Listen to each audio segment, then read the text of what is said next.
разходка, то тръгва на сутрешна кратка разходка. Разклаща се важно наляво, надясно, че в яйцето му станало тясно. Пат, пат, патенце, квак, квак, маменце, с перушина от коприна плува в бистрата градина.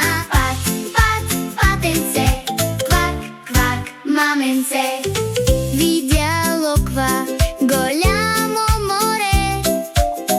Тук ще се къпя, ще ми е добре. Пляска с крила, вдига пръски до небето. Най-щастливо е